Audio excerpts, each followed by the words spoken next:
زرعی university Umarkot campus داخلہ کے حوالے سے بیداری مہم کے سلسلے میں ایک بڑی تقریب government Qazi Sultan higher secondary school Kandri میں منعقد ہوئی۔ تقریب کے مہمان خصوصی pro vice chancellor Umerkot campus professor Jan Muhammad Marri اور سابق چیئرمین کندری سٹی حاجی شکیل احمد باجوہ تھے۔ اس موقع پر طلبہ طالبات کو کندری سے عمرکوٹ کیمپس تک لانے اور لے جانے کے لیے پوائنٹ بس کا بھی افتتاح کیا گیا۔ تقریب سے خطاب کرتے ہوئے پروفیسر جان محمد مری نے کہا کہ ایگریکلچرل کیمپس عمرکوٹ تھرپارکر اور عمرکوٹ کے طلبہ طالبات اور ان کے والدین کے لیے چیئرمین بلاول بھٹو زرداری اور سندھ حکومت کا انمول تحفہ ہے، جس میں پی پی ایم این اے نواب محمد یوسف تالپور، صوبائی وزراء نواب تیمور تالپور اور سید سردار شاہ کی کاوشیں بھی شامل ہیں۔ اب پسماندہ علاقے کے غریب اور متوسط طبقے کے نوجوان بھی اعلیٰ تعلیم حاصل کر کے بڑے عہدوں پر فائز ہو سکتے ہیں۔ غریب طلبہ کو اسکالرشپ بھی دی جاتی ہے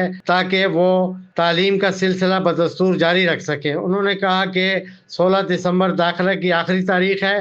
نوجوان عمرکوٹ کیمپس میں داخلے لے کر اپنی تعلیم مکمل کر کے اپنے مستقبل کو تابناک بنائیں۔ انہوں نے کہا کہ آج کے جدید دور کے مقابلہ کرنے کے لیے سب سے بڑا ہتھیار تعلیم ہے۔ معاشرے کا اہم فرد بننے اور ملک کی تعمیر و ترقی میں اہم کردار ادا کرنے کے لیے تعلیم کا اصول بہت ضروری ہے۔ انہوں نے کہا کہ اگر نوجوان بہتر تعلیم حاصل کر لیں، پاکستان تو کیا دنیا بھر میں نوجوانوں کے لیے ایگریکلچر کے دروازے کھلے ہوئے ہیں۔ تقریب سے سابق سٹی چیئرمین حاجی شکیل احمد باجوہ، ایڈوکیٹ ملک محمد چانڈیو، لیکچرار جلال کوری، گورنمنٹ ہائر سیکنڈری اسکول کے پرنسپل رحمت اللہ لاشاری نے بھی خطاب کیا۔ نائب شکر گزار آहियूं प्रोफेसर जान मोहम्मद मरी साहब जा जंहिं एॾी ज़बरदस्त असांजी पुराणी ख्वाहिश खे पूरो कंदे असांजे स्टूडेंट लाइ बस या पाणी जो बंदोबस्तु कयो, जेको असांजे शागिर्दनि खे कुंडली खां वठी उमरकोट ताईं इन सहूलियत खां आरास्ता कयो आहे। असीं ताईं शुक्र गुज़ार आहियूं मुंहिंजे साईं जान मोहम्मद मरी साहब जा गवर्नमेंट जा जेको एॾो त असांजो गोदेकल इलाइक़ो हो, जेको असांजा हिते जा ॿार इन खां महरूम हुआ त हिते खां उमरकोट वञण लाइ उन्हनि का सवारी या सहूलियत कोन हुई, जेको तव्हां केतिरी जी महिरबानी सां कई आहे। असीं ताईं शुक्र गुज़ार आहियूं तव्हांजी वॾी महिरबानी सां। Thank U.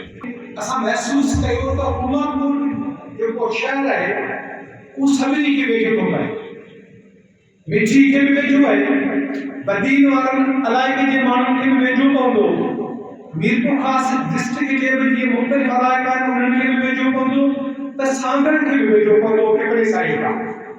त असांजी कमेटी इहो डिसाइड कयो त असांजे लाइ वधीक बहितर इहो रहंदो त इहो अदारो असीं उमरकोट कैंपस में मां पाण खे परे जूं कोन आहियां, खुले बि ॿुधो हूंदो रोड शरीफ़ खां थोरो अॻिते आहे, हिते जा ई लोकल वासे ऐं पंहिंजे इलाइक़े जे माण्हुनि खां वाक़ुफ़ वासे त हिते एजुकेशन रेट तमामु घटि आहे। असांजा माण्हू ॾाढा पोइते पियल आहिनि, छो न इहो अदारो असां हिते खणी अची पोइ wise chancellor pro wise chancellor थी रहिजां। मां बि हितां जो आहियां, मुंहिंजा ही ॿार माण्हू सभु हितां जा आहिनि, हितां जे माण्हुनि जी ख़िदमत जो मौक़ो मिलंदो। वर्ल्ड एरिया में उमरकोट में एग्रीकल्चर कैंपस खुलियो आहे, असां उनखे वेलकम कयूं पिया ऐं सिंध गवर्नमेंट पीपल्स पार्टी गवर्नमेंट जेको इंटरेस्ट सुठो कंदो आहे। असीं तौराइता आहियूं प्रोफेसर जान मोहम्मद मरी साहब जन जा, जिन असांखे कुंडली जे बैकवर्ड एरिया में हिकिड़ी पॉइंट बस सर्विस करे ॾिनी आहे, इन सां वॾो फ़ाइदो थींदो। ॿारनि खे हिकिड़ो मसइलो हूंदो आहे, ॿारनि खे रहाइश जो मसइलो हूंदो आहे, जॾहिं ॿार घरां निकिरे थो उनजा फिनेंशियल प्रॉब्लम्स हूंदा आहिनि, मुआशी मसइला हूंदा आहिनि, उनजे करे काफ़ी ॿार न पढ़ी सघंदा आहिनि। असांजा जेके लोअर एरियाज़ जा ॿार आहिनि उहे एजुकेशन हायर एजुकेशन पंहिंजे डोर स्टेप ते रिसीव कनि। मैसेज ॾियणु चाहियां थो, सिंध एग्रीकल्चर यूनिवर्सिटी तव्हांजे शहर कुनरी मां पॉइंट बस जी इफ़्तिताह कई आहे। एडमिशनूं यूनिवर्सिटी जूं हलनि पियूं ऐं तेज़ीअ सां तव्हां यूनिवर्सिटी जी एडमिशन में पंहिंजे 2018 खां 22 ताईं जेके इंटर पास आहिनि उन्हनि जूं एडमिशनूं करायो, त जीअं एडमिशनूं थियनि असां पॉइंट खे वरी जॾहिं हिते अचूं शागिर्दनि खे खणण जे लाइ त बिल्कुलु उनखे भरे खणी हलूं। ऐं सच पुछो असांजा जेके लीडर नवाब यूसुफ टालपुर, नवाब तैमूर टालपुर, साईं सरदार शाह, साईं अमीरुल शाह, ये असांजा डिस्ट्रिक्ट जा 3 MPA चौथों MA, उन्हनि जूं महिरबानियूं पब्लिक जे लाइ एॾो वॾो एफर्ट वरितो अथनि। उनमें साईं वारा असां वटि आया आहिनि, ऐं हीअ जेका पॉइंट नी अथनि स्पेशली कुंडरी जे माण्हुनि खे सच पुछो त हिन जी असांखे ॾाढी ख़ुशी थी आहे। अॼु असांजी एॾी पुराणी दिलराना ख़्वाहिश पूरी थी आहे त असांखे स्टूडेंट्स लाइ असांखे हितां पॉइंट मिली आहे जेको हितां खणी बि वेंदी ऐं वरी वापसि असांजे स्टूडेंट्स खे ख़ैर ख़ैर सां वापसि पंहिंजे घर ते पुॼाईंदी। वॾी महिरबानी करणी चाहिंदुसि। ये स्टार्ट करण जो मक़सदु सिर्फ़ु असांजो इहो ई हो त जीअं कुनरी जे स्टूडेंट्स खे पंहिंजे डोर स्टेप ते कन्वेंस मिले त जीअं हू ईज़िली अची वञी सघनि, छो त काफ़ी माण्हू पंहिंजे ॿारनि खे पढ़ाइण त चाहिनि था पर हू उन्हनि जे ख़र्चे खे अफोर्ड नथा करे सघनि।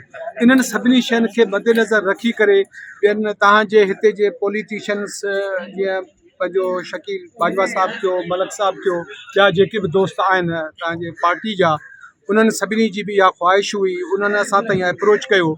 सबको हम शुक्रिया बोलना चाहते हैं कि उन्होंने हमारे लिए इतना अच्छा प्रोग्राम किया। असीं साईं जो शुक्रगुज़ार कयूं था जेको ये असांजे लाइ पॉइंट निकिती आहे। असां हिन में कोन ख़बर हुई त असांखे कीअं वेंदासीं अमरकोट जो कहिड़ो ज़रियो आहे, असां कहिड़ो सोर्स आहे जेको असीं कुनरी खां अमरकोट कीअं पहुचंदासीं। त इहो असांखे साईं असां जेको पॉइंट असांखे कढी ॾिनी आहे त असां इन में असीं सुठो सफ़र करे सघंदासीं जेको असीं कुनरी खां अमरकोट ताईं पहुची सघंदासीं। Thank U.